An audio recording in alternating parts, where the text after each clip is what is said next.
Hello, and thank you for joining me for episode 2 of 5 Minutes for Faith, freely given to grow for one purpose.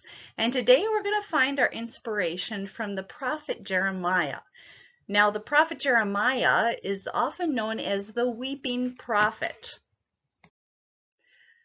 This doesn't make a lot of sense as a source of inspiration, but God has a way of taking people, including Jeremiah or you or me or anyone, at our weakest, our lowest, our most frustrated, our most isolated, and lifting our head and saying, I have some promises for you. I have hope for you.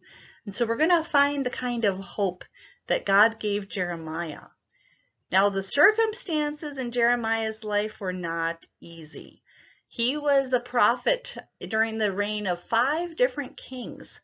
Now, one of them, Josiah, was a wonderful king to work alongside. However, the other 4 were conflicting, if not very difficult. And Jeremiah saw too that not only were these kings very difficult to truly share God's wisdom with, they were not listening to what God was telling them, but he also found that the people in general seemed to be rather stiff-necked and hard-hearted.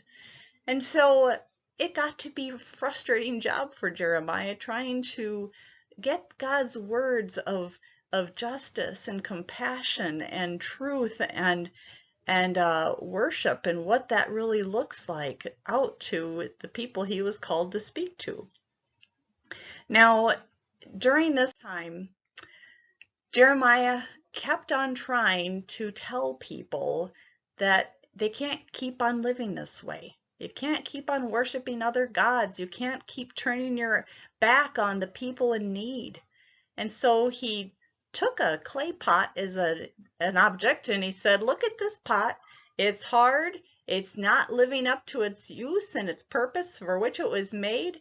And God says, look, you're going to break just like this pot is when it's dropped. When you don't have me and you've turned your back on me holding you and using you, then you're going to find yourself in a place of brokenness. Now, sometimes we might feel broken and scattered right now too. It might feel like we're simultaneously isolated and in a state of siege, much like the people of Jeremiah's time found themselves when the Babylonians attacked and laid siege to the city of Jerusalem. As a city, they could not leave their walls. They could not go out to their jobs in the fields or selling and buying as usual. They were severely rationed in their food and water. And Jeremiah can maybe offer us some relevant advice and hope.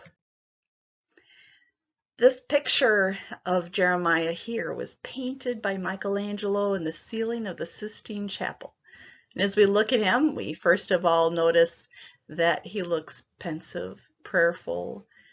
He's trying to listen to what God might be saying in this time.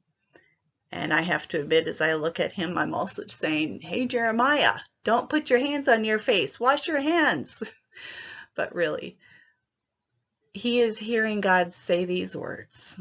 And I want you to hear God say these words to you too. I will give them one heart and one purpose, to worship me forever for their own good and for the good of all their descendants.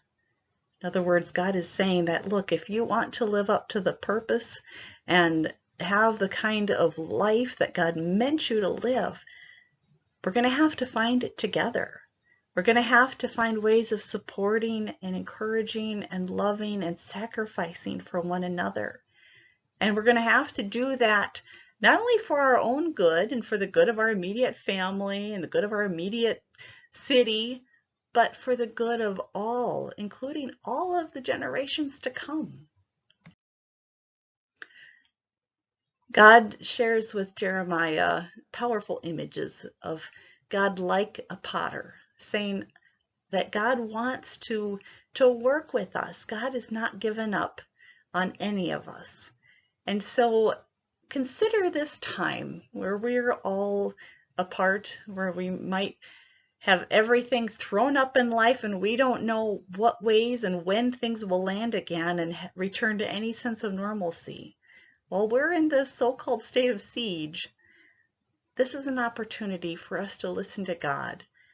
And how are we going to find that sense of purpose during this time of isolation? How are you listening and feeling how God is working to shape your life, your priorities, and your trust in God despite the current circumstances?